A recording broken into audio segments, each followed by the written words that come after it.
All right, good evening, everyone. Welcome. We are allowing people to log in to our Zoom call, our webinar. Thank you all for joining. As you all are coming in, you can turn off your video. No need for you to be on video, and then ensure that you are muting yourself.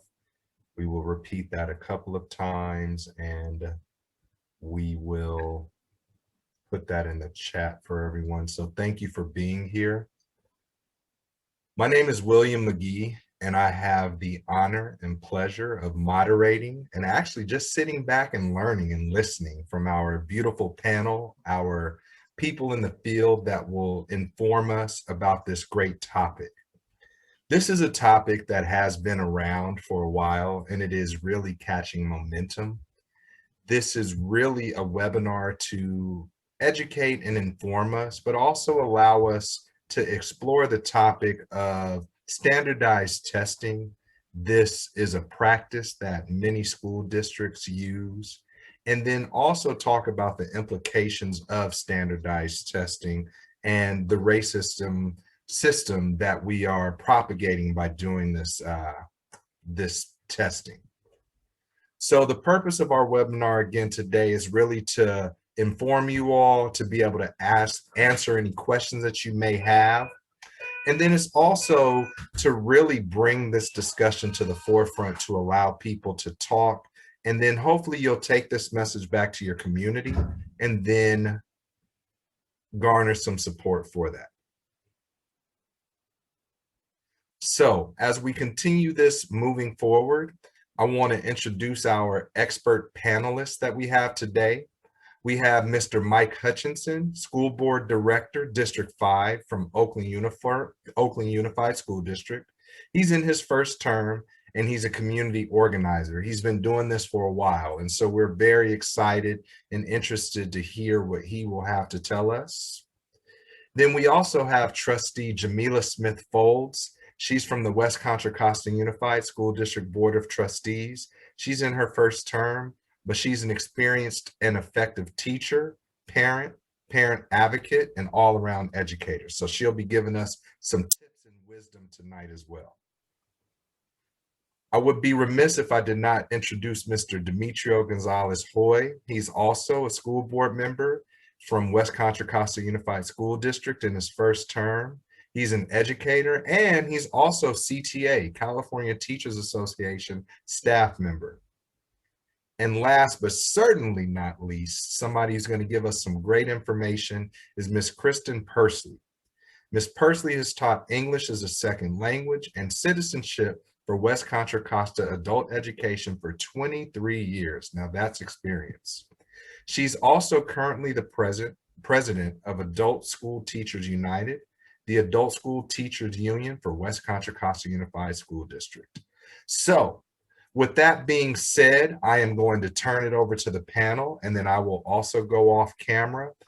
Our panel will take 6 minutes, and they will discuss different things. And the first panelist we have that will discuss the importance and the why of this is Mr. Hutchinson from Oakland Unified School District. He will present to us the why of the racist history of testing. Mr. Hutchinson. Great, thank you, and thank you everyone for having me here today. I'm going to try to speak fairly quickly, and I don't have a clock in front of me, so if I go over, somebody give me the hook. And let me just say first, hopefully the next time we have our next event, we'll be able to do it in person, because it's really hard just talking into my laptop here. But with that being said, I'm happy to be here to talk about this. And standardized testing, going back to the eugenics movement, has been something that's really impacted our communities, and especially here in Oakland, continues to have an impact to this day. So just some of the kind of historical background of how we got here. Eugenics as an idea was first put forward in 1883. I don't really want to lift up too many names. So by a guy in Great Britain. And it was based on the idea that looking for what character traits are inherited and trying to put a science and a genetic backing the perceived inferiority of certain groups of people. And so it's a nice way of saying it was a scientific basis for white supremacy from the beginning. And when these theories were first put out there around the turn of the century, the 1900s, they became very popular in the United States because for people in academia and people in charge of this country, it appeared to reinforce the ideas that they already had, that they had a genetic birthright to their position and that everyone else was inferior. And it was at this time that we had a lot of other things going on in the United States. Starting in the 1890s is when we had our first Black codes instituted, which was the first underpinnings of Jim Crow and legal segregation here in this country. We also had all the way through the Red Summer of 1919, when in over 36 cities across the United States, hundreds of people of color were killed by white supremacist mobs that stormed across the country. So while we had all of this going on, we also had the growth of the idea of eugenics. And this was an idea that was widespread every place. And so everyone from President Calvin Coolidge to Winston Churchill to Henry Ford joined eugenics societies. It became a area of study in our universities. And in the end, it was also a lot of the underpinnings of the philosophies of Nazi Germany and Adolf Hitler. And so that is what eugenics was. And it was really the underpinnings of how we get to standardized testing here today. So based on some of the early work of eugenics, there was an idea developed that we could test for intellectual ability, for intelligence. And there was this birth of intelligence tests, which led us to the IQ tests that we still use today, which were developed in the 1920s. Those early IQ tests led to the development of the SAT test, developed by a Princeton professor in conjunction with the College Board. Again, a test we still use today. And a lot of this still continues. It was only 1994 when the bell curve was written, which again reinforced this idea that there was a genetic or scientific basis to some in society succeeding and others not. But for a long time, as problematic as these things were, it was still different. So when I was young and in school, when we had standardized testing, even though they were racist tests, they were used to limit access to the highest level classes, to track students into certain places, with the SAT to deny admission to college. But in 2002, with No Child Left Behind, a new federal legislation passed by George Bush, these same standardized tests became high stakes. In 2002, Bush tied federal funding to test scores. That followed with the Obama administration, who followed with their race to the top, that used test scores as a measure for school success, which led to school closures and the firing of teachers in many cities across the country. And here in Oakland, where as a school district, only 35 to 40% of our students test proficient on these standardized tests, on these racist standardized tests. And within the subgroups, African-American students rarely score at a double-digit percentage at proficient. There starts to be the question, are we going to use racist tests that have existed for 100 years to rate our schools and be deemed failures? Or do we reject these tests and decide to finally come up with measures that will treat our communities fairly? And so as we're going forward, we just have to understand that these ideas, these principles were first developed in the eugenics movement, which deemed many of the speakers on this panel here inferior. And that was the intended creation of these tests. And so I encourage everyone to look into the history of it. And I encourage everyone to reject these measures that are imposed on us, because we know in the end, if there are racists who develop these tests, we will never succeed when they're allowed to create the measures by which we're judged. Thanks. Great. Thank you, Mr. Hutchinson. We appreciate that comprehensive overview. And for the people who are joining us, services and community support Zoom, community college you students. can go ahead and you can put some questions in the chat as well, and then we'll ask for you to go on mute as well, Ms. Cronenberg. Okay, so our next panelist that'll talk with us is Ms. Pursley, followed by Mr. Gonzalez-Foy, and then followed by Ms. Smith-Folds. So Ms. Pursley is going to come on and she's going to talk to us for about 6 minutes or so about the consequences of racist history, and then how that also extends to adult education. So thank you, Ms. Pursley. Thank you. So the Federal Adult Education and Family Literacy Act requires adult English as a second language programs to administer standardized tests in order to obtain federal funding. Because ESL classes for California's large immigrant population are usually the biggest program in an adult school, schools expect their ESL programs to test as extensively as possible to bring in as much money as they can. Federal funding is pay for performance. Schools receive money based on how many students make a gain on one ESL level as determined by reading test scores from one test to another within the course of a year. The need to administer at least 2 tests to as many students as possible turns ESL programs into testing mills. Most programs test every 3 months. Programs that serve more transient or mobile populations are at a disadvantage. I remember an administrator from Napa saying at an ESL conference that she was resigned to the fact that her school would never get much federal money, as most of the students were farm workers.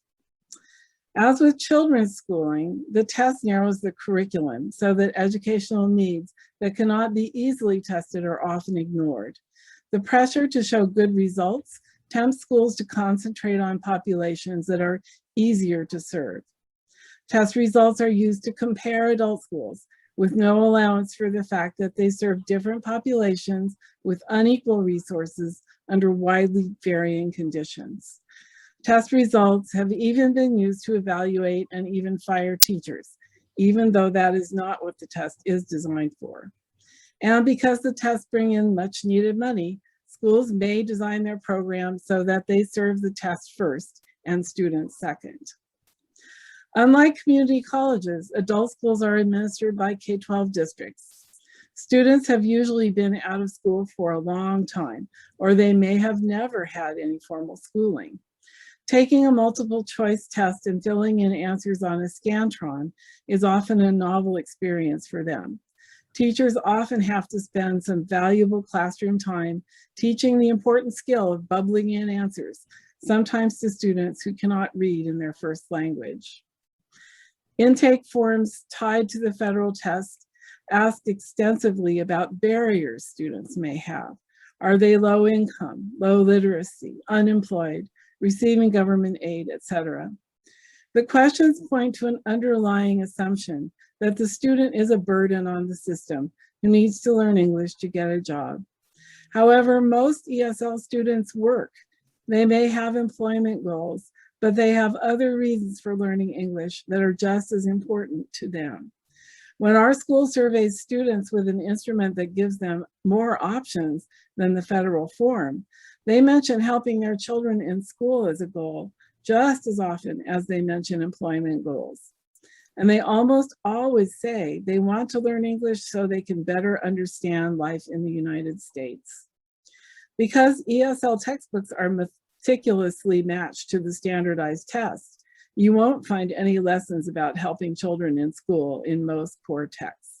And while ESL texts do address to some extent the kind of social language that would make immigrants feel more comfortable in an English-speaking world, there is not one question about that on the standardized test. California's adult schools use the Comprehensive Adult Student Assessment System, or CASAS, Life and Work Reading Test, as the primary tool to assess student learning, only because this test can easily be administered to groups. The value of the test is questionable. Some programs use it to place students in classes at the proper level. Others declare it useless for this purpose. Teachers and administrators who have used the test for years will say that the test doesn't seem to relate to anything but itself.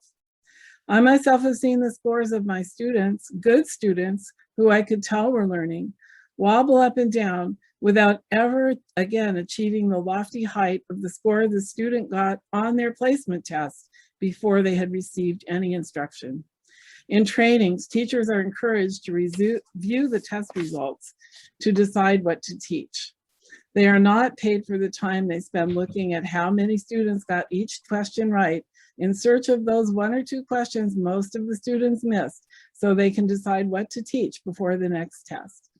We are openly encouraged to teach through the test, as long as we don't teach the actual test questions.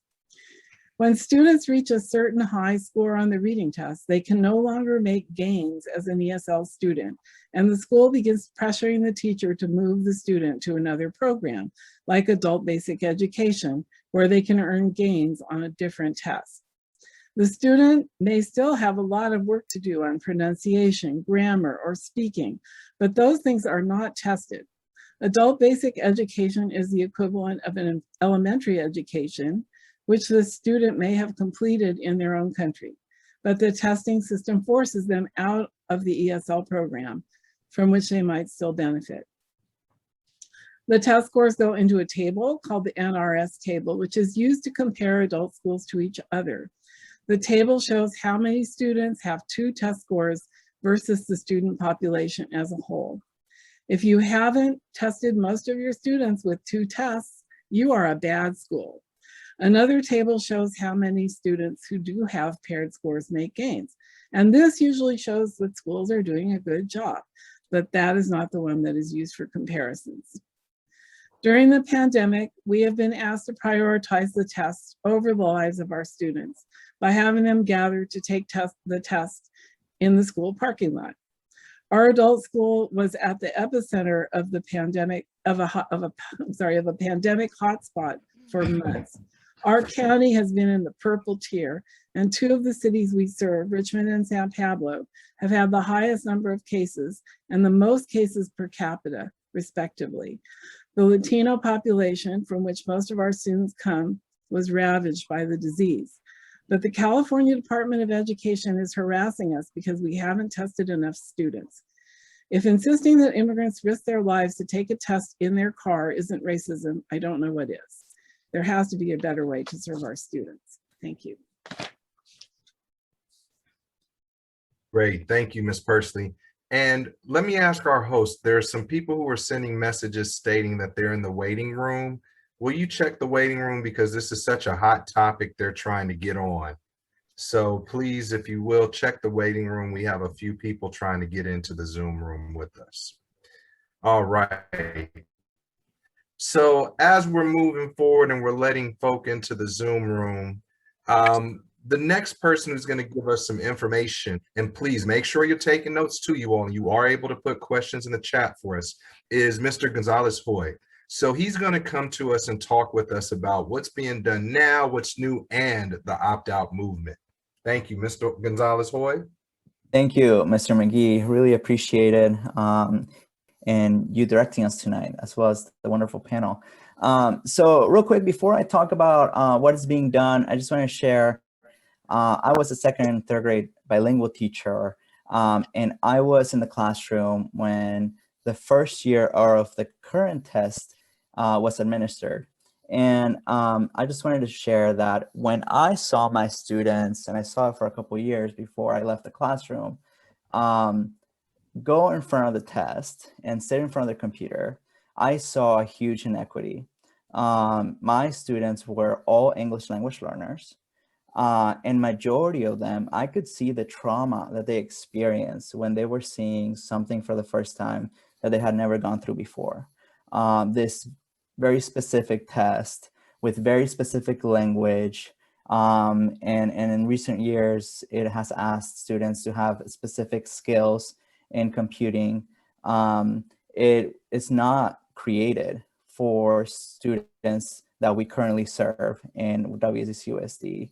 And I saw it every time, every year, in the face of my students when they would raise their hand and say, Mr. Gonzalez, I don't know what to do. I don't know what to say. And unfortunately, teachers can't help them, right? Except I would just try to support them emotionally through that space.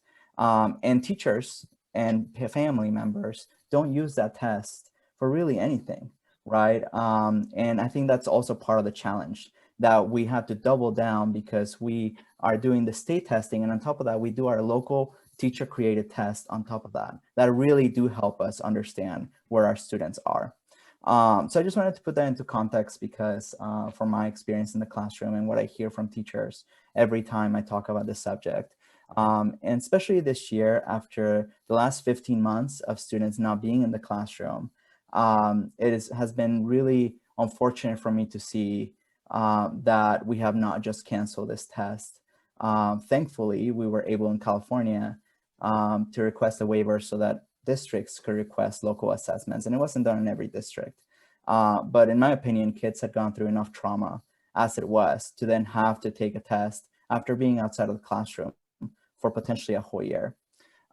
So with that said, the National Education Association took it upon themselves to make a call nationally to cancel the test.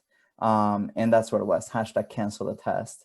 And they were calling to cancel standardized testing, and really not just this year, and specifically they were raising awareness for this year because of what I just mentioned, that students had gone through so much trauma, they were out of the classroom, right? It was really ridiculous that at this point, students had to take these tests that they had never seen before, sometimes they had never experienced. But they make the call to cancel it moving forward, because these tests are not real measurements of where students are. And Mr. Hutchinson talked about obviously the background behind of why they're being created, and how they don't support places like Oakland and Richmond and WCCUSD and many others. So NEA has collected over close to 500,000 signatures nationwide, asking representatives to demand from the Department of Education to cancel the test, to provide waivers to each state, to not do the testing, and be able to create local assessments that are not just teacher created, but they're performance assessments and skill assessments, not what they currently are. We have representatives such as Jamal Bowen, who used to be a teacher and a school principal and has been a huge critic of our current system of testing because of what he experienced in the classroom and in his schools in an urban setting. He is from New York, and he is really leading a charge to demand our current administration to cancel testing moving forward. And really, he is in line with NEA, asking that moving forward, the framework for assessments is really centered on equity, and that it is really created by school districts and teachers and administrators who really know what students are dealing with on a daily basis, and that will be used, right, by teachers and parents to really understand where students are, not just a check that is currently happening. So one of the challenges of why we get asked all the time, why are teachers not talking to parents directly about either opting out of testing or the campaign, is because under current California law, teachers cannot actually talk to parents about opting out. They can inform parents of their rights. And my colleague, Trustee Smith-Foley, is going to talk about this a little bit more as their experienced parent as well.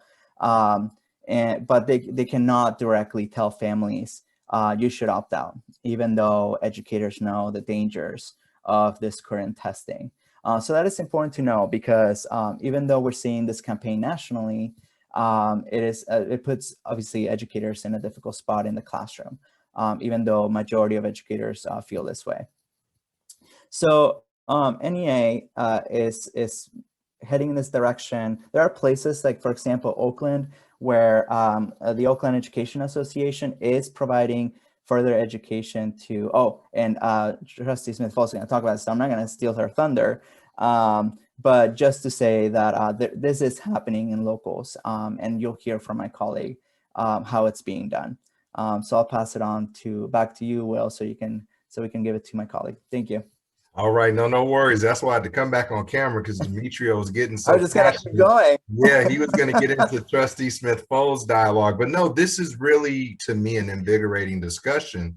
And it shows how much this does blend and bleed into different things. So no, what your passion and your words were very good, because there are some questions that people are asking me based on what the panelists have said thus far. But we have to wait, because we have one more panelist that's going to speak to us now about how to opt out, as Demetrio started to talk about. And then really giving the parents those tools that they need, as Mr. Gonzalez-Hoy started to mention. So let's bring on Ms. Smith-Folds, who's going to really give us some information now. Good evening, everyone. My name is Jamila Smith-Folds, and I am a parent and teacher. And as a parent, I'm telling you, opt out. Opt out of the test. And here's how you can do that. You don't have to ask for permission. You go and you tell them, my child will not be taking the standardized, high-stakes standardized testing. And then you request that you do not have your child put in a punitive situation, meaning that they don't have to sit there quietly for an hour and a half and read a book while everybody else is taking the test. That they are set in a situation, in an environment to where they don't feel like they are being punished for not taking a test that was literally made to be a barrier for their success. So how do you do it again? You write a letter, you send an email, you go into the office and you say, my child, insert name, will not be taking the high stakes standardized test. And I request that either you tell me when the test is, so my child does not come to school that day and they are not put in punishment that way, or you tell me when they're doing it and where you're going to put my child to where they are in the library or they have the movie time or whatever it is during this test taking time, to where your child is not being punished for not taking the test. The other thing that I want to make sure that you understand is when we're talking about high stakes standardized testing, it's funny that we want to standardize something when we don't have the entire system standardized. Kids get different educations based on their zip code, but everybody gets the same test. It doesn't make sense. It also doesn't make sense that the fact that they're trying to tell you one way of assessing your child. No one's talking about taking away local assessments. Everyone's talking about the one measure. Don't take this one measure as a way of saying that my child is or is not proficient, or they do or do not know one part of a snapshot of what you want them to know. Parents, you have to understand that that's what the test is. It is a snapshot of how well your teacher taught to the test. And Ms. Purdy has already told you that, Percy has already told you, that's a hot mess. It's a hot mess to just teach to this one aspect and then turn around and say, okay, now you're going to test on that. All children don't test well. And that's what you're really measuring. How well are you able to read a test or do a test? I have 3 children. My first daughter, she can take any test you put in front of her. She may not know the information, but she's a great test taker. She knows how to read a question. She knows how to look at it at the multiple choice, and she knows how to say, okay, this one makes sense, this one does not. She's a great guesser. And she's just a great test taker. All of her scores are right up here, but you have to understand the bell curve. See, even the teachers don't bother with her because she's on this high end of the bell curve. She's going to do well on a test. My other daughter, who has an IEP, she's on this side. She doesn't test well, but that kid knows a lot. But when you have that one standard of way of measuring who they are and what they know, I've got 2 kids on this end. My third kid is right in the middle. She's right in the middle. So she's primed for the test. So her teacher or her system, the system is going to look at her and say, how can I push her to this upper end? That she's in the middle. So you have to know that that bell curve itself is a racist system, because it's just here, here, and then how can I catch the ones in the middle to push them over here? Mr. McGee, I'm getting a little bit off center, but I told you the easiest thing. My part was easy. Opt out. Tell them you're not going to do it. And don't say, is it okay? No, your teacher can't tell you. Trustee Gonzalez-Hoy already told you. They can't say anything. So I'm telling you, as a teacher and as a mother of 3, opt out. It's not punitive. It will not hurt your child to opt out of these high stakes tests. That's something very important that you have to know. It's not going to penalize your child in their trajectory of college or anything else. We have 500 plus colleges now that have test optional. That's test optional for the entrance policy. Your child will be able to continue their trajectory on career and college readiness if you opt out of this test. It will not harm your child. And we're not taking away all assessments. That's no one saying that. There are localized assessments that your teachers will do. There's abilities for parents to do. It's very funny that when we go for a driving test, they do two things. When you go for a driving test, they make you take the written and the practicum. It's one of those things. You can't just drive a car and give you your license as long as you can pass the test. They want to see you behind the road. Why should we do less for our children? We should do no less for our children. Where are we adding the practical aspects of test taking and knowledge assessment? What do they really know? Like I said, I have one child that can take a test. I have one child, if you give them a box, they can build a whole rocket out of it. So which of my two kids know more? I would tell you that they both know a lot. They both know a lot. And that middle one can do both of them. The middle one can not only take a good test, but the middle child can also, well, the baby, she's the baby, but the middle on the bell curve, she can also be able to build a robot out of a box. Mr. McGee, I think that is all. Let me just go through real quick my notes. Oh, and don't let them tell you that it can't be done. March 2020, the whole world shut down, including that test. So if they could do it in March 2020, they can do it in April 2021 and May 2022. So they have already shown that that test has very little consequence because they were like, they said, shut it down, we're not doing it. So there's an ability to say, if you did it before in this situation, you can do it now. When the world shut down, they said it's no longer useful. Mr. McGee, I believe that's it. You got it takes up a lot of time with the teachers and the administrator and the schools. That test take a lot of time. All right. Thank you, Trustee Smith-Folds. You were right on time. And so my texts are blowing up. There are some questions coming in, and we're going to get to our audience questions. So please, for those people that are in the Zoom room with us, if you have a question, place it in the chat. And if it's directed towards someone, please let me know and they will answer it. So Mr. Hutchinson, Director Hutchinson, let's go to you first. And if you can give us about a 2-minute response, what your passion is. So talk to us, because you spoke about the eugenics movement, and that's not really taught in K-12 education, but you stated something about this racism and how the tests were created back in the day. That still can't be relevant today, can it? I mean, these tests still aren't used to sort us, are they? Well, thank you for the softball there. Well, of course they are. And, you know, one of the things that's really happened in a macro sense, in a larger sense, as tests have become high stakes, they've been used to sort more than just individuals. So now we're getting schools sorted. We're getting school districts sorted. And so there's a couple of things that go into it. When we have this system set up where there's winners and losers based on a test, then we're going to have just that, winners and losers. And again, we know which student populations will wind up the losers in more cases than not. And so I want to actually highlight a different point. By no means am I saying that nobody of color can succeed on these tests. You know, I was lucky enough, I heard it mentioned before, I have the test taking gene and my brother has the same gene. So any standardized multiple choice test, I'm gonna knock it out of the park. That's what saved me in school. That's what allowed me to be in honors classes and GATE classes. And it was my SAT scores that allowed me to go to college. Same for my brother. But the issue becomes, this limits our access and it reinforces the system that we already have. So with these tests acting as gatekeepers, it limits a city like Oakland, where 80% of our students get free and reduced lunches. This whole myth of the American dream and social mobility, this is a barrier that's put in place that prevents our students from achieving that American dream. Because the test, really what it means is, if the test is racist, that means we will never score well enough on the test. There is a bump. That's why any honors class you go to, even in a school district like Oakland, that's 80% students of color, the honors classes, the top level classes, are still 80% white. And we have to stop and ask. I would actually ask this, not just opting out, but I'd ask everyone a fundamental question, which it comes down to. Do you believe that folks of color and marginalized communities are inherently inferior? Are we inherently going to score lower on tests? If you believe that, then these tests make sense and the numbers make sense.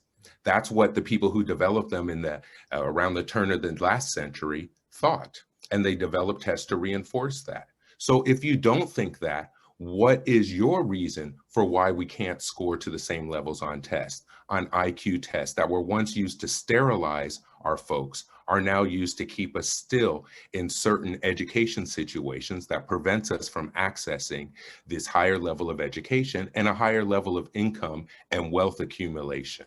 And so again, it's public education, and we need to release these barriers.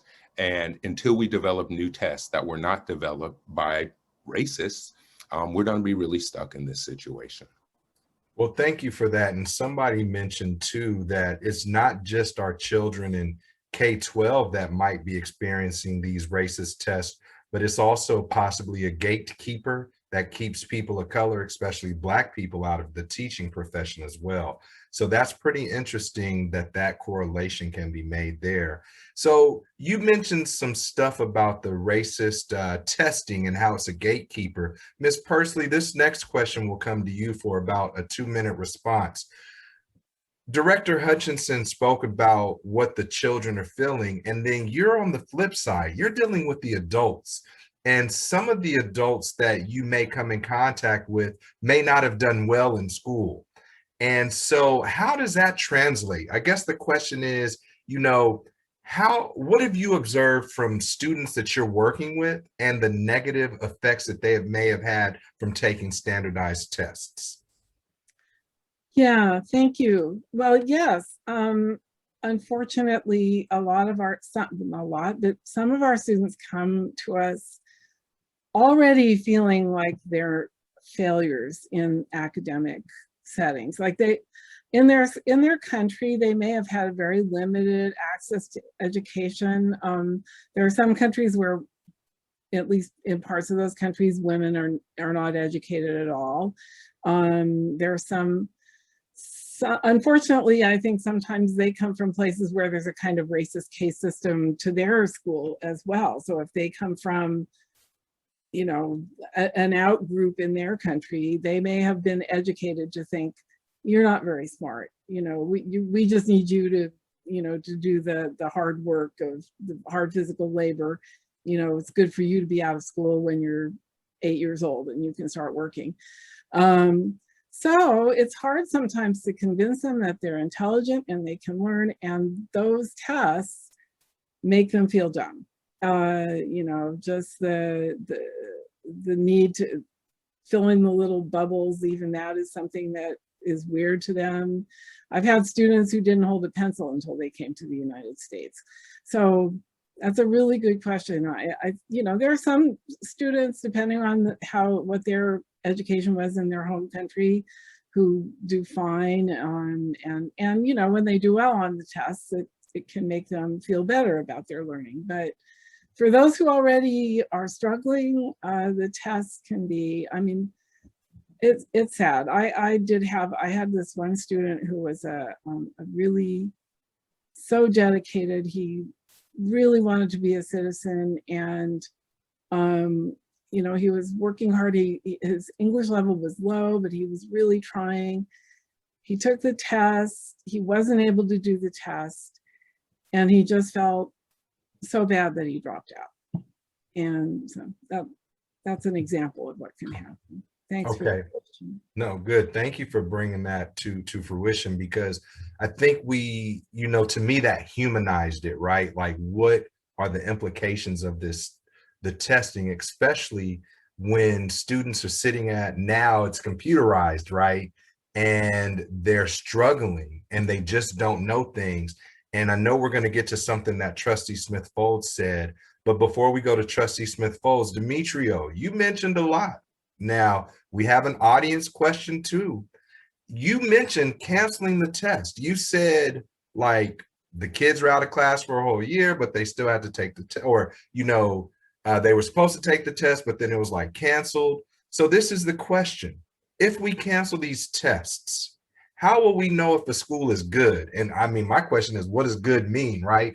But how will we know if a school is good or if a teacher or a principal is good? And one of our audience members said, you know, that it's like canceling it sounds like it's teachers trying to avoid accountability and not supporting standardized testing. So I just threw a lot of stuff at you, Demetrio, but talk to us, like, how will we know if a school is good if we cancel the test? That is a great question. My first thing was going to be put it back and say, what does good mean, right? But and whose standards are we using, right? But at the same time, there are many measurements that we can use, right? We use local assessments to really tell us where students are, and we can do the same thing for our schools, right? I don't think any of us are demanding less accountability, right? We all feel very urgent to make sure every single one of our kids is prepared for college or career once they graduate, right? Or ready for high school, ready for middle school, wherever it is, for classification, right? We of course want accountability from every level, but standardized testing don't give us that. They give accountability in a level that locally, honestly, we don't really care about, right? The only reason that as school board members, we really look at CASP assessment and all those things is really to see about funding. I care more about how our kids did locally, right? Because those tests have been not just seen by students, but they're also used by teachers in the classroom, done alongside their teaching, right? And student learning. So I do think that there has to be a balance between accountability and understanding where kids in schools are, but this is not it, right? This is just yet another red tape measurement from above, right? That is not really supporting school districts, right? It's really actually hurting us. I believe Director Hutchinson mentioned this, which is, or Trustee Smith-Folds, we are losing learning every time we do these tests. They take 1 to 2 weeks when we could use that time to continue to support students and continue learning, right? And I did just want to super briefly mention, Mr. McGee, what your question earlier. I do think that testing is also an impediment to get good teachers in the classroom, especially teachers of color. Like you were saying, I've known teachers that go through 5-6 years of school, have a doctorate, and don't pass the RECA, right? And that is because those tests, just like the student tests, are written very specifically that really confuse, for example, an English language learner, right? I've shared throughout my career that I failed the RECA 3 times because I'm an immigrant to this country, and the RECA has very specific language that it's intended to confuse a teacher or an individual trying to become a teacher. And that is completely keeping people of color from becoming teachers. And I think that's yet something else that we need to look at. And thankfully, that is actually currently going through Congress to see what they can take away, and same with our state. But yeah, I completely agree with what you said. It is both student and adult an issue that we have to continue to study. Hopefully I answered all the questions, Mr. McGee. If not, please let me know. No, you did. Thank you. And this is really comprehensive. You guys are getting some very good feedback from people. So no, I appreciate this discussion. And let's go to Trustee Smith-Folds, and then we're going to do a quick round robin of questions too. So now, wait a minute, Trustee Smith-Folds, you said, parents, you don't have to have your child come to school on that testing day. But what happens if a child is deemed as truant or chronically absent? Are there strategies that parents and guardians can use to work with their school sites? Can they meet with the principal and say, hey, the test is coming up, children are opting out. Here are some alternatives, like have them in a classroom where they can do some learning or other exercise. What can parents do so they can keep their children in school if they are opting out? Yeah, and the ability to keep your child home a day is a privileged ability to do, because if you're working, then the pandemic has shown us that if you're working, then what happens to your kid? Like, you know what I mean? What do you do with your kid? So you can go to your school site and request that your child be placed in a non-punitive environment the day of the test. That's something that has to be done. They need to make sure that there's arrangements for children, just like you have the ability to opt out if there's a program at your school. Parents just need to understand their rights, Mr. McGee. And you have that right to go and have a conversation with your administration, have a conversation and say, listen, I do not want my child in this environment. I want them to, when taking the test, when others are taking the test, to be here, but I don't want them in an isolation room. I don't want them to think that they are in trouble because they did not participate in some normalized version of what people think is okay. And you have the right to say that as a parent. And Mr. McGee, I just want to take a minute to talk to the one question was about address the criticism that teachers are trying to avoid. Teachers are not trying to avoid standardized tests. Teachers want the liberty and the freedom to teach your child and not teach to a test. The binding idea is that I have to teach to this test. If I don't teach to this test and the kids don't score at a certain level, then I'm held accountable for that. That is not okay. It is not okay for teachers to just teach to this one little aspect. And if your kid doesn't make it, then that's on that teacher. That's not the way teaching happens. That's not the way that we go into it as people who are into this profession. There's such a gamut of how we are able to do our jobs. And it's literally differentiating instruction. I want to figure out how your kid learns the best. If you keep me in the standardized test box, I'm unable to do that because I got to just hit that test. No matter how your child learns, I got to hit that test. And whether I lose your kid or I don't lose your kid, I got to hit that test. So you're giving teachers more freedom, not less, when you remove the standardized test. And there's two things that happen. A district can opt out of giving it, or your parents can opt out of taking it. Those are the two avenues of strength here. The district can say, we're not going to give it, but parents, you have the right to say, I'm not going to have my child take it. So talk to your PTAs, talk to your APACs, talk to your local parent groups and say, we are together not going to take this test. I guarantee you, if 200 sixth grade parents say, I'm not going to take the test, then the district will start to say, If 300 11th graders say, I'm not going to take the test, then district was trying to say, you've had schools that have organized walkouts around the test. You've had students say, I'm just not going to do it. You have people that log on and never push the button. There's ways that you can empower yourself around this. So parents, I suggest that you get together and find where your voice is in this. But Mr. McGee, you're right. Parents, you can take your kid to school the day of the test. And before that, say, this is where I want my child to be, in a least punitive environment, because they should not be hurt because they're choosing not to take a racist test. And say it just like that and watch your administration. All right. So who else wants to jump on that question? Because we were going to go to it. So how do you address the criticism that teachers are just trying to avoid accountability by not supporting standardized testing? Anybody else want to jump on that one real quick? I'll jump in real quick. As a non-classroom teacher, I think one of the issues is teachers should not be put at the forefront of this. And a lot of times, those of us who are not teachers and in the community expect too much out of the teachers. The opt-out movement, if you're going to opt out, it has to come from parents. And this needs to be a parent community-led effort. And the other piece that's left out of it, as I see there's 3 board directors sitting here. This is also something that people can pressure political leadership to make a change, because it should not fall to an individual parent, and it definitely shouldn't fall to an individual teacher who might or might not have tenure, who might or might not be getting different messages from their supervisors. That's not the position I even want to put our teachers in. And so what we need to do is we need to put things in place where the community starts to inform the community. Parents start to inform parents. And through that kind of support, we take that off the table. And just the other comment I saw about 90% of students at schools needing to take the test. This is the same thing. There is a lot of institutional momentum behind pushing us all to take the tests. And there will be pressure put in a lot of places. The first time families try to opt out, they might get a phone call from the principal saying, hey, please really reconsider. We need you to take this test. This needs to be I would recommend a philosophical decision. And if we grow this idea in the community, there's that strength in numbers. But I don't ever want this to be put on an individual teacher of whether or not they're going to present this information.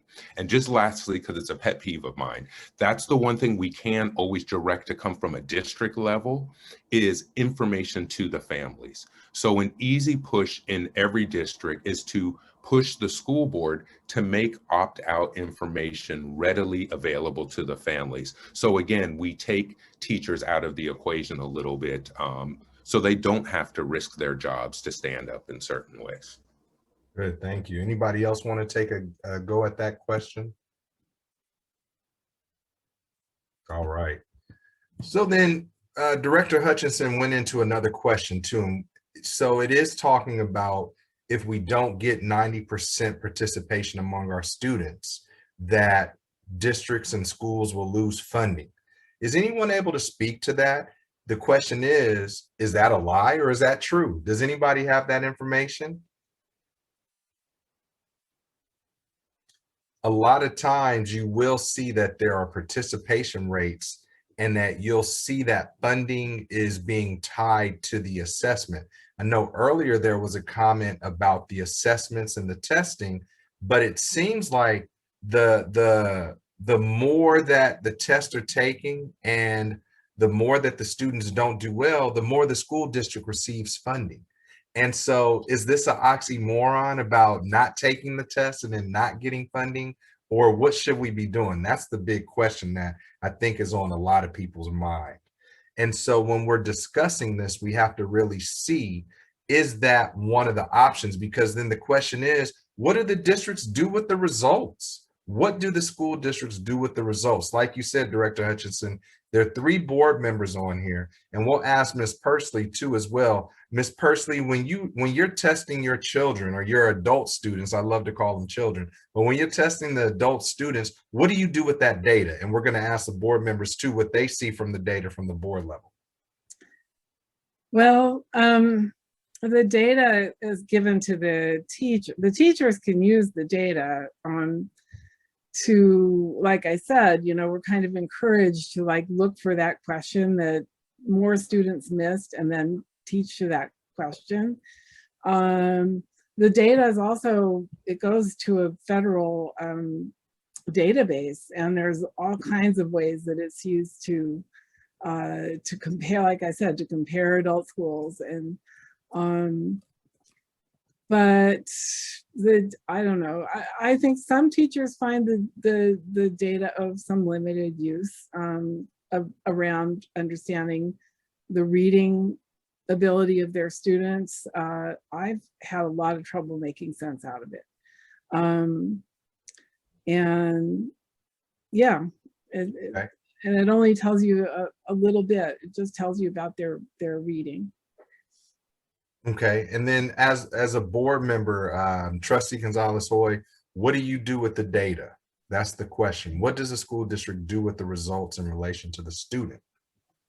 Great question, Mr. McGee. So I think that I try to look at various points of data, right? Not just the standardized test, but we do AR, reading and math. I like to look at A through G requirement numbers, graduation rates, right? To me, that really tells a better picture of where kids are in our district than using one single set of data. I think that districts use it for accountability, right? And they present it at a board meeting and then you don't see it again until the following year. I think that's really a difficulty, right? I mean, I think that, like I mentioned before, the data is essential for accountability of us, right? Accountability of the system. But I think that we have to look at various points of data and standards, not just one. And I think that's the challenge that has happened in WCCSD in the last few years. We look at only one piece and not really the whole child and other measurements. So. Okay, okay, thank you for that. And I think Trustee Smith-Folds somewhere else. Well, I think Trustee Smith-Folds, compared her children to what you just stated. I was going to ask Trustee Smith-Folds, along with what Trustee Gonzalez-Hoy stated, about not just looking at the test, what are some other things that districts can look at? Because we have to have some system of measurement, am I correct? Are there other things we can do to show, as for a student to show that they've mastered something? Well, yes, the answer is yes. There's other things we can do. But to speak to what Trustee Gonzalez-Hoy said, what does this data show that's different now than for the last 30 years? It hasn't showed us anything different. We know that the elephant is in the room. Children of a certain hue, Black and brown children, are not succeeding in this system. So having more data doesn't tell us anything. What needs to happen is tell us what we can do to dismantle the system that is not producing for our children. So Mr. McGee, what else can be done? A lot. There are a lot of, when you get a doctorate or a PhD or something like that, you have to go and defend it. You know what I mean? You have to go and you talk in front of people and you show them what you know. Why can't we take that same show me what you know attitude and take it down to the K through 12 level? We can. There's ways that you can do literally performance-based assessments. If you ever go to a 2-year-old that has had zero schooling and you ask them a question, they will tell you everything they know. They will sit there and talk to you for an hour, telling you every single thing that they've ingested from the world and never had formal education. Children have the ability to perform and tell you and show you what they know. We just have to learn to ask the right question and to give them the space and the resources to do it. If you go to a same 3-year-old and you give them Play-Doh and say, make me a farm animal. Well, if they make you a zebra, then we need to have a conversation. That is not a farm animal. Let's go and let's talk about what animals are on the farm. But if they make you a pig or a goat or a horse or what, performance. There's ways that we can do that. Parents do that all the time with their children. They do it all the time. It's just when it gets into this formalized system, we think that it has to be a piece of paper and then an A, B, C, D, or proficient or not proficient. Proficient to who? Proficient on what level? Again, I have those 3 children. They are very clear. My daughter, the oldest one, just texted me and she said, let me just be clear, given enough time and research, I can surely make a better robot out of cardboard than my other sisters. She's right. Given enough time and resources, she's able to do that. But that's the key. Time, resources, the availability, and she said research. And the research to be able to do it, all kids have the ability to be proficient in all things. They need the resources and the time and the correct guidance to do that. And that's what we don't provide in public education. And then every April and March, we say, sit down and take a test. And we never give them the ability throughout the whole year to show me what you know. So I'm actually able to course correct and say, okay, you do have the ability to know this. You do know the content that I'm teaching. You do know the skills that I'm asking for you to do. Mr. McGee, I'd much rather have my high school child come out being able to use their voice than to be able to pass a test. I'd much rather have my high school child be able to come out and be able to advocate for themselves and to show that I think that this is socially unjust and this is what I'm going to do about it than telling me that they have a 12th grade reading score. I just much rather do that because most material is written at an 8th grade level anyway. Do you understand what I'm saying? So there's things that as a parent, I expect the school system to be teaching my child. And I feel that high stakes standardized testing takes that ability away from the teacher, away from the principal, away from the school system itself. Got it. Okay. And so that's very interesting what you said. And I think we'll start to wrap it up with this question, right? So I think what I heard you say is that testing is just like a one-way system to show what students know. Then our students are very resilient. You know, me being a principal, being in the classroom as a teacher, our students know more than what that test says they know. But unfortunately, what some people are saying is that the testing data is being used to privatize our public schools. So Director Hutchinson, and if anybody else wants to jump in after him, but will you talk a little bit about that? Have you seen that? Has the testing data being used to privatize our public schools? Is it taking away what's going on? So I'm gonna put just a little bit different spin on it, because really with the privatizers, they've been trying to privatize our schools by any means necessary. And really the point of intersection is that the privatizers have been most active in large public school systems that are perceived to be largely Black and brown. And so that's where the intersection has done, because, you know, charter schools don't outperform public schools on standardized tests. And so, you know, the racist tests that we use for public schools are still used for charter schools. So it's not that charter schools have higher test scores, but charter schools use this drumbeat of failing schools, failing scores, and then they present themselves as the solution. But I just want to really go back and highlight 2 points to hopefully push this conversation further when people take it offline and kind of have it in their own circles. I think we really need to be careful when we're talking about standardized tests and how they cause a barrier, because usually most of the people who are holding the conversation are people who've attended or graduated from college, which means you did well enough on the SAT to get to college. If you're a teacher, it meant you passed your teacher credentialing tests. Most likely that means you were able to do at least well enough on standardized tests in high school to be in the right classes to set you up. So we also tend to speak from the privilege of having figured out a way to navigate that. So I just want to caution us as the ones who did better in this failed system, that we always just have to check that a little bit. And the other point that I really want to make is calling standardized tests racist is not a new idea. The leading Black intellectuals have been saying that since day one. And so I really feel this is a lot like how people have been newly discovering the Tulsa Massacre, or last year, people newly discovered Juneteenth. We don't have a real understanding of our history and of past thought in this country that went around these issues. So I just want to end it with W.E.B. Du Bois in 1940, when speaking about intelligence tests, said that they put Black folks, they quote, put Black folks absolutely beyond the possibility of civilization. And so W.E.B. Du Bois was saying that if we use these tests deem us beyond civilization.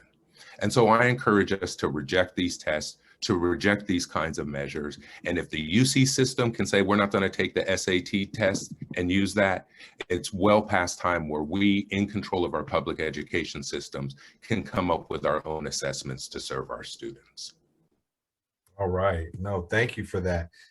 Anybody else want to comment on that question or what Director Hutchinson said before we start to close it out? And I know there's a lot of questions too about people saying, what do you all think about boards passing resolution? How do we not blame the students? And so this is a charged conversation. And I know we're going to have to come back for a part 2 to this, you all. So did anybody else want to comment on what Director Hutchinson mentioned about W.E.B. Du Bois, or anything else about this is not anything new? Mr. McGee, if I could just maybe add to the conversation about privatizers using standardized testing. You know, I taught at a school of about 740 students when I was teaching there. And a charter school opened up the hill because schools in the area were not performing to the level that they should, right? That was their argument to opening this charter school. What happened is that our school lost enrollment. We ended up at like about 500, maybe less students than that. And their promise was that they were going to take our lowest performing students, our special ed students, our students who were struggling in the public school system, and they were gonna do it better. What we really saw happen in our classrooms was that they didn't take the students that they promised, right? They took the highest performing students, the students whose family had access to be able to complete the forms, to be able to take them and see the school, right? They didn't take our special education students, which I'm glad they didn't, right? Because I ultimately do believe that we can serve them better, but that was not the promise, right? And I think that continually that also showed in our standardized test. The following year, we went from an average school to actually one of the lowest performing schools in WCCUSD. And I do believe that these promises of outperforming public education is a lie. And part of it is because they perpetuate what is currently already occurring, right? By not taking English language learners, newcomer students, students who are struggling academically like we do, right? Because we teach every child no matter who they are. So I do think that it is used as a tool, right, to continue to privatize education and honestly make things worse for the students who really need the most, because we also lose resources, we also lose funding, right? And it continues to hurt our system. So I know it's not about charter, this panel is not about charter schools, right? But obviously that actually truly affects the outcomes and the data, no matter what, right? So I just wanted to add that piece for context as we talk about privatization of education, standardized testing, who a lot of them are really paying for these tests nationally, right? And politicians who stand against public education. Great. No, thank you for adding. That was a value add too. Does anybody else want to add before we start to close out? And again, I know we could stay here for another hour and a half, you all, but we do have to get to dinner. So anybody else want to add anything before we close out? And I'll tell you, we did have a couple of people who had to leave early, but they said this was very good information and that they want to check the recording out. So again, panel, you all have really given a lot of good information. And so we are going to close it out, and then we'll talk about next steps.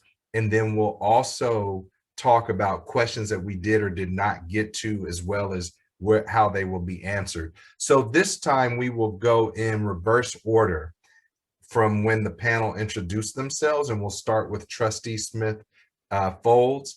She's going to close it out. So if you want to give any closing comments. I think one of the things that I want to say is, as a parent, don't let a school system tell you one measurement of who your child is academically. They don't have the capability of telling you that through this one high stakes test or this one way of assessing your child. I need you to understand that who your child is more than how they perform on a test.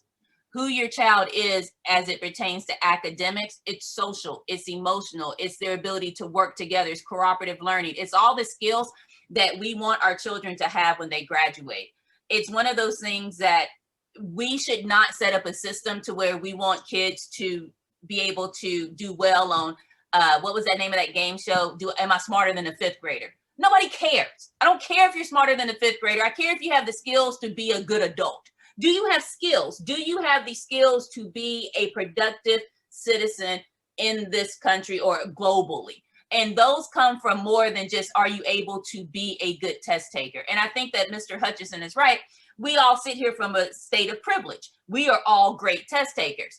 But can we all have the skills that our forefathers and grandfathers and great-grandfathers before us had?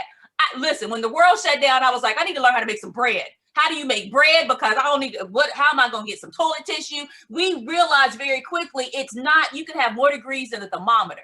Are you able to survive in the world? And we have to start dismantling this system, and it can start with high stakes testing. Let's dismantle this system that says that it's only if you're able to succeed by bubbling in, or only if you were given the resources to have access to after school tutoring, or both your parents had a degree and they could sit down and help you with your homework. We have to get beyond that. We have to get to that there is a level of responsibility that a system has, a school system has, to prepare children with the skills that they need to be the adults that we want them to be. And we have to start demanding that. Mr. Hutchison was right. We cannot put that on teachers. We cannot put that on students. We have to put that on parents and the system and our leadership to say, not here, no longer. We will not participate in this racist system any longer by having a high stakes standardized testing. And it is a racist system, and we need to start dismantling it by reimagining and by putting a different demand on our schools and on our students. Great, thank you. Trustee Gonzalez-Hoy. Thank you. I just want to start by thanking you, Mr. McGee, for leading this conversation, and in between two teachers for hosting this event. I think that I do believe there's a responsibility of educational leaders to remove all barriers that continue to perpetuate the horrible system that currently exists in urban settings, right? And that is that students of color continue to fail. right? And I think that we do have a responsibility here. I agree with Mr. Hutchinson about it. It should not be on the teacher. It should not be really on the parent. I do think that there is an educational value that has to be added there, but really it's on individuals like us that are in positions of privilege to demand that these barriers are taken away, right? And I see standardized testing as a huge barrier, right? Because in more affluent white areas, right, they don't spend months worried about standardized testing, right? It is not a huge tool for accountability, right? It is very different, right, than the way that it's seen in areas like Oakland, San Francisco, WCCUSD. It is being done, right? New York, Colorado, Washington State, they have developed ways to understand where students are through a mastery and skill-based assessments, right? And I think it can be done here. And like it was mentioned, I think that it does start in the local level. Like for us, I know Trustee Smith-Foltz and I have talked about doing a resolution around demanding that waivers are provided so that we can continue to use local assessments that are created by teachers and administrators in collaboration, right? And with the context, right, of their students. So that's definitely a starting point, and that's something I think that we're gonna move forward here. And I think that's how we're gonna build momentum, right, to create this change in the state and hopefully in the nation as well. But I do think that for those that do want to take it on in the community, it's about calling your people in power that can make change, right, and start sharing with them and educating them on this important issue. So thank you for having us. It was very informative, and I myself even learned quite a bit. So thank you so much. Thank you. And where's Miss Pursley? Miss Pursley, please.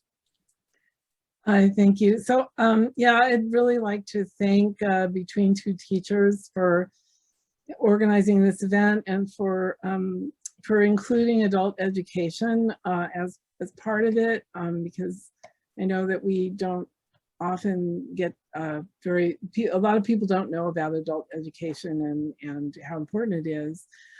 And I guess if there's anything, I also want to thank all of you for listening. And if there's anything I'd want to sort of leave people with is, I think in adult education, particularly, but all throughout the educational system, the scarcity of resources, which I know we all experience, and then tying funding to the tests and how that really skews and warps educational programs that could be doing a lot more for their students. I think that's the message I'd like to leave you with. So thank you so much. Great, thank you. And last but not least, Director Hutchinson. Yeah, thank you. And thank you Between Two Teachers for hosting this and everyone on the panel. This was fun, and I agree we could definitely continue this for hours just on this topic. I think where I want to end it is as somebody who was born and raised in Oakland, and now that I'm getting kind of old, I grew up in the shadow of the Black Panthers. And I remember the first years of taking standardized tests in schools in the late 70s and early 80s. And we knew then there was talk of the tests being racist. But there was also this idea that it was important for some of us to do well on the tests to prove the racists wrong. And that was a lot of really the spirit that was behind taking standardized tests when I was growing up. And I would encourage everyone to think about how maybe times have changed now with this next generation coming in. And instead of pledging to do well on these tests to prove that we can succeed anywhere, I think it's time for us to really look at just disbanding these tests and getting rid of them as a measure. In Oakland, there has never been an opt-out movement. It has been a joke for years that you can literally count on one hand the number of families that opt out each year. And so when I saw in the chat some of the fears, oh, what if we don't get 90% participation, some of those things, we're nowhere even near that. So I really want to encourage everyone, if the UC system can throw out SAT, if we can see a national Black Lives Matter movement, I think it's also time to start readdressing these things. And hopefully this can be the start of some real authentic community conversations, because I don't think anyone here really presented a solution, but we're all saying that it's time for us to evaluate these systems. And if they don't work for us, it's time for us to replace them. So hopefully we can kind of take that spirit going forward. And lastly, thank you for allowing a brother from Oakland to participate with y'all. And as we're coming up onto the summer break, let's have some offline conversations and see how some of our districts can actually partner together and make some of these a regional effort instead of us having to do it on their own. But thank you, everyone. This was fun, and until the next time. Great, and thank you. I just want to say I appreciate this panel. I mean, I didn't know what I was doing, and you all made it easy for me. And as Trustee Gonzalez-Hoy stated, I learned a lot too, so I appreciate it. And I think that's important, right? We're in education and not professing that we know everything, but to continuously stay in learner mode. So just a couple of housekeeping things. This will be recorded and it will be posted on Between Two Teachers, YouTube and Facebook pages later tonight. So this will be made available immediately, the unedited version, because this message needs to get out there. Again, the next steps that we can do, as you heard our panel talking, is definitely not just doing this in isolation or working in silos as some people do, but really how can this be brought together? So you have Oakland Unified represented, you have West Contra Costa Unified represented, and then there's also, I see people from New Haven Unified, we have people from Antioch on this call. So this is one of the very good starts. So make sure that you sign up to further the movement on NEA, the National Education Association's website, #CancelTheTest. So that's one way that you can lend your voice. We also put in the chat, and I believe it'll be on Between Two Teachers website. If you want to endorse this, please fill out that form, and then they can list you as endorsers as well as canceling the test. There will be some additional resources on the website as well and in this video. And again, just say no to the test. We have Parents Across America. There's the United Opt-Out and Citizens for Public Schools, as well as the Alliance to Reclaim Our Schools. So as our panel did mention, and I mentioned it too, we are gonna have to break now so we can get to dinner and our self-care, but be on the lookout for part 2 of this discussion, where we'll make it a lot more interactive and bring in more voices. So we thank you all for giving us an hour and 18 minutes of your time tonight, and we appreciate you being here. Again, thank you to our panel and thank you to our organizers. Everybody have a good day. Mr. McGee, are we supposed to stay on for a minute or we get to jump off for dinner too?